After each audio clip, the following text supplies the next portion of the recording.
বিসমিল্লাহির রহমানির রহিম। আলহামদুলিল্লাহ ওয়াসসালাতু ওয়াসসালামু আলা রাসূলিল্লাহ। আম্মা বা'দ। সম্মানিত আমার দিনী ভাইয়েরা, আসসালামু আলাইকুম ওয়া রাহমাতুল্লাহি ওয়া বারাকাতুহু। আজকে আমাদের নতুন একটি কিতাব নিয়ে আমরা আলোচনা করব। সেই কিতাবটি খুবই গুরুত্বপূর্ণ। ওই কিতাবের নাম হলো রিয়াদুস সালেহিন। রিয়াদুস সালেহিন এমন একটি কিতাব, পৃথিবীতে যে সমস্ত কিতাব আছে, বিখ্যাত কিতাব, তার মধ্যে একটি কিতাব হলো রিয়াদুস সালেহিন। আমি আশা করি যে এই কিতাবটি যে লিখেছেন তার ইখলাস খুব বেশি ছিল, সেজন্য এই কিতাবটি প্রত্যেক ঘরে ঘরে এই কিতাবটি আছে।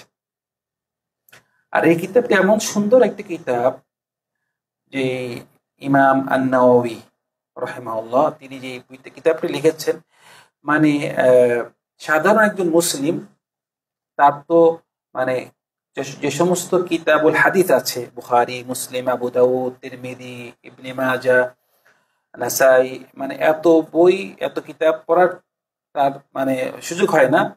তো উনি কি করেছেন, যে সমস্ত হাদিসের কিতাব আছে, ওই সমস্ত হাদিস থেকে উনি সংক্ষেপে একটাই বই বানিয়েছেন যে একজন মুসলিমের তার জীবনে কি কি প্রয়োজন আছে, গুরুত্বপূর্ণ হাদিসগুলো উনি কি একটি কিতাবে নিয়ে এসেছেন। খুব সুন্দর একটি কিতাব। উনি এটাকে বিভিন্ন অধ্যায় করেছেন। অধ্যায়ের প্রথমে যে বিষয় নিয়ে আলোচনা করবেন, ওই বিষয়ে কিছু কোরআনের আয়াত আনবেন, তারপরে কি করেন, হাদিসগুলো নিয়ে আসেন। যেমন ধরেন পিতা মাতার অনুগত্য, পিতা মাতার সাথে ভালো ব্যবহার দেওয়া, এই বিষয় আনার পরে যে সমস্ত আয়াত আছে কোরআনের আয়াত, কয়েকটা কোরআন আয়াত আনবে, তারপরে কি হাদিসগুলো আনবে, এভাবে করে থাকেন আর কি। তো খুব সুন্দর একটি কিতাব। তো আমি মনে করলাম যে আমাদের ভাইদের জন্য এই কিতাবটি উপহার দিব ইনশাআল্লাহ। সবাইকে এই কিতাব সম্পর্কে ইনশাআল্লাহ আলোচনা করে যাব। এই কিতাবটি আমাদের জানি না কয়দিন লাগে, চেষ্টা করবো যত তাড়াতাড়ি সম্ভব শেষ করার জন্য, যেন আমরা এই কিতাবের সাথে আমাদের কাজকর্মর অনেক সম্পর্ক আছে, আমরা হাদিস জানবো এর সাথে সাথে আমল করতে চেষ্টা করব। তো এই কিতাবটি মানে ব্যাখ্যা করার আগে যে নাকি লিখেছেন ইমাম আন-নাওয়াবী, ওই লেখক সম্পর্কে সংক্ষেপে আজকে ওনার তরজমা একটু আলোচনা করব। তো মনে রাখবেন যে এই রিয়াদুস সালেহিন যে লিখেছেন, উনি আসলে লিখেছেন বলতে উনি এইখানে শুধুমাত্র হাদিসগুলো কি বেছে বেছে হাদিসগুলো কি একসাথে করেছেন। এই একসাথে করাটাও এটা অনেক বড় একটা আমল, অনেক বড় একটি কাজ।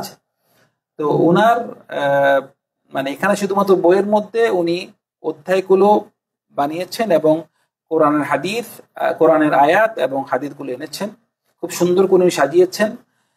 তো যে নাকি এই বইটি লিখেছেন, ওনার নাম হলো, বিখ্যাত হলো ইমাম আন-নাওয়াবী। ইমাম আন-নাওয়াবী, বাংলাতে এটা নাওয়াবী, ওয়াও উচ্চারণ ভালো করে হয় না দেখি, লেখে নওয়াবী, ইমাম আন-নাওয়াবী লেখে এভাবে। তো ইমাম আন-নাওয়াবী তিনি খুব কম বয়স পেয়েছেন, মানে আমার থেকেও ছোট মারা গিয়েছেন, মাত্র ৪৫ বছর বেঁচেছেন। আমার তো ৪৫ হয়ে গিয়েছে। তো ৪৫ বছরে এত বই লিখে গিয়েছেন, ওই বইগুলো দেখারে আমাদের সময় নেই, কিভাবে যে লিখেছেন এতগুলো বই। তো মোটামুটি উনার নাম হলো ইয়াহইয়া, কি নাম, ইয়াহইয়া বিন শারাফ বিন মুররি বিন হাসান বিন হুসাইন বিন মুহাম্মদ বিন জুমা বিন হিজাম। তো উনার নাম ইয়াহইয়া বিন শারাফ, এটা মনে রাখবো, উনার নাম ইয়াহইয়া বিন শারাফ। উনার বয়স মাত্র ৪৫ বছর। উনার জন্ম হয়েছে ৬৩১-এ, আর উনি ইন্তেকাল করেছেন ৬৭৬, মাত্র ৪৫ বছরে উনি ইন্তেকাল করেছেন। উনার যে গ্রাম, এটা হলো নাওয়া, নাওয়া, নাওয়া থেকে নাওয়াবী, নাওয়া। ওনার জন্ম হয়েছে এখানে নাওয়াতে, কিন্তু উনি বসবাস করতেন দামিশক, সিরিয়াতে। মোটামুটি উনি সিরিয়া থেকে দামিশকে উনি বসবাস করতেন। তো নাওয়া দামিশকের কাছেই। তো উনি দামিশকেই তিনি বসবাস করেছেন। তো উনার জন্ম নাওয়াতে এবং বসবাস ছিল দামিশকে।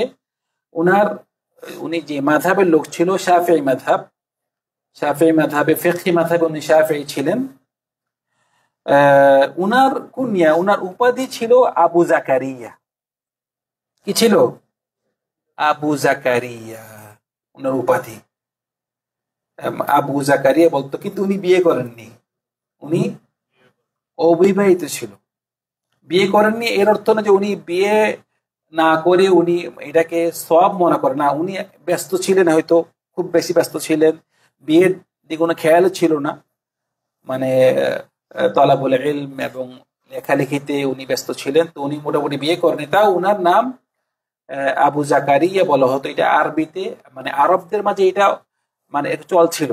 ছোট বাচ্চাকেও মানে উপাধি দিয়ে ডাকা, মানে ছোট বাচ্চা মানে ইয়া আবু উমর, আবু আব্দুল্লাহ, যেভাবে নাকি হাত্তা আপনার আয়েশা রাদিয়াল্লাহু আনহা, উনাকে কোন ছেলে মেয়ে ছিল? আয়েশা রাদিয়াল্লাহু আনহার কোনো ছেলে মেয়ে ছিল না, তাও উনাকে বলা হতো উম্মে আব্দুল্লাহ। কি বলা হতো? উম্মে আব্দুল্লাহ। মানে এটা আরো আরবিতে, মানে আপনার উপাধি থাকলে আপনার ছেলে মেয়ে থাকতে হবে শর্ত না, ছেলে মেয়ে থাকা ছাড়াও মানে উপাধি দেওয়া যায় আর কি। তো উনার উপাধি ছিল আবু জাকারিয়া ইয়াহইয়া বিন শারফ। এটা মনে রাখবেন, আবু জাকারিয়া ইয়াহইয়া বিন শারফ। উনার জন্ম 601 আপনার 31, আর উনার মৃত্যু হলো 676, বয়স 45 বছর। তো উনি অনেক বই লিখে গিয়েছেন, অনেক বই। তার মধ্যে সবচেয়ে বিখ্যাত যে বইটি, সেটি হলো রিয়াদুস সালেহিন। খুব বিখ্যাত বই, এটা আমরা পড়াবো ইনশাআল্লাহ। আরো অনেক বই রেখে গেছেন। আমরা এই আমাদের জামিয়াতে ওনার ছোট্ট একটি বই পড়িয়েছিলাম, ঠিক আছে না? নাম কি ছিল? আল আরবাঈন আন-নওয়িয়্যা। আল আরবাঈন ওনার নামেই ছিল বইটি, আল আরবাঈন আন-নওয়িয়্যা। এই 40টি হাদিস, ওইটি মানে এই রিয়াদুস সালেহিন থেকে নেওয়া, মানে খুবই গুরুত্বপূর্ণ হাদিস। আল আরবাঈন আন-নওয়িয়্যা খুবই সুন্দর একটি বই। মানে নাম আল আরবাঈন, কিন্তু প্রায় ওখানে 42টি হাদিস ছিল। ওই আবার 42টি হাদিসকে সাথে আবার 10টি হাদিস যোগ করা হয়েছে, 52টা হাদিস। সেখানে আরেকটি বই বানানো হয়েছে জামিউল উলুম ওয়াল হিকাম। ওই 10টি হাদিস আমরা এখানে ব্যাখ্যা করেছি।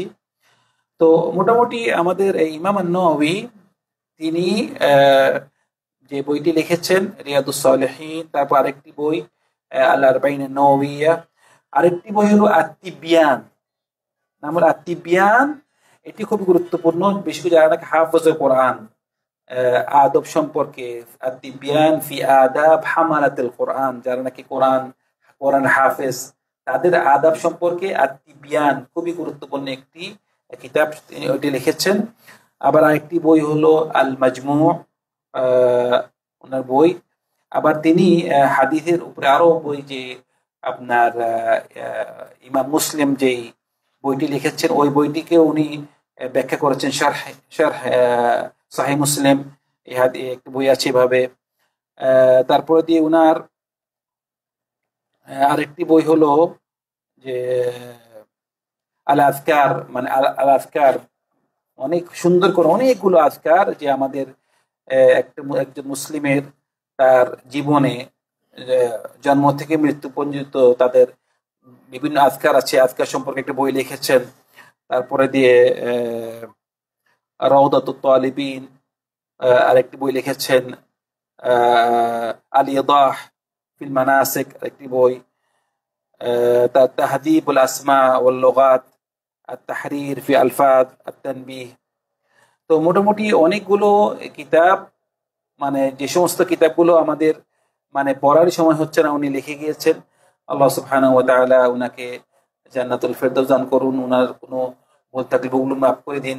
আল্লাহ সুবহানাহু ওয়া তাআলা আমাদেরকে সবাইকে রিয়াদুস সালেহিন পড়ার এবং আমল করার তৌফিক দান করুন। সাল্লাল্লাহু আলা সাইয়্যিদিনা মুহাম্মদ ওয়া আলা আলিহি ওয়া সাহবিহি আজমাইন। আসসালামু আলাইকুম ওয়া রাহমাতুল্লাহি ওয়া বারাকাতুহু।